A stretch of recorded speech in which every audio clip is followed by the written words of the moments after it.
सोप्या पद्धतीने बनवले जाणारे रव्याचे मोदक रेसिपी आज आपण पाहणार आहोत। रवा चांगला लालसर होईपर्यंत भाजून घ्यायचा आहे। मी 1 चमचा तूप घालून घेतले रव्यामध्ये। तुपात चांगला छान भाजून घ्यायचा आहे रवा।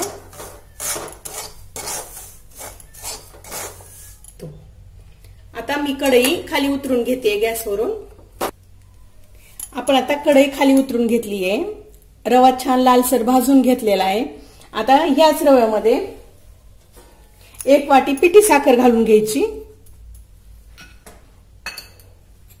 अर्धी वाटी खोबरं घालून किसलेलं खोबरं घालून घ्यायचं आणि थोडं थोडं दूध टाकून हे हलवून घ्यायचं।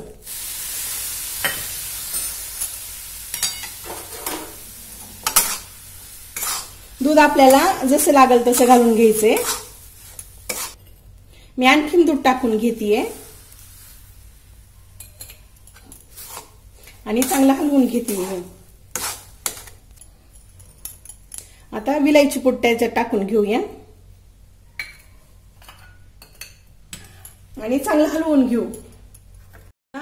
आपण मोदक करून घेऊयात।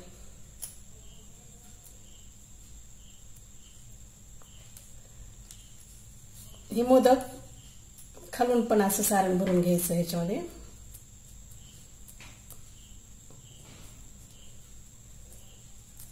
अशा पद्धतीने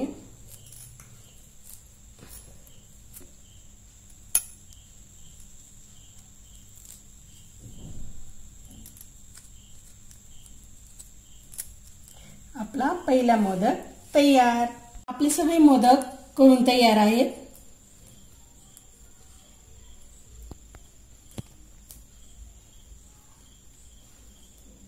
अशा पद्धतीने तुम्ही अगदी सोप्या पद्धतीचे मोदक आहेत हे तुम्ही सहजासहजी करू शकता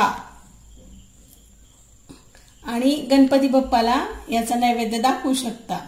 आजच्या व्हिडिओमध्ये एवढंच। आता भेटूया पुढच्या व्हिडिओमध्ये। तोपर्यंत पुढील रेसिपी सोबत। तोपर्यंत बाय बाय।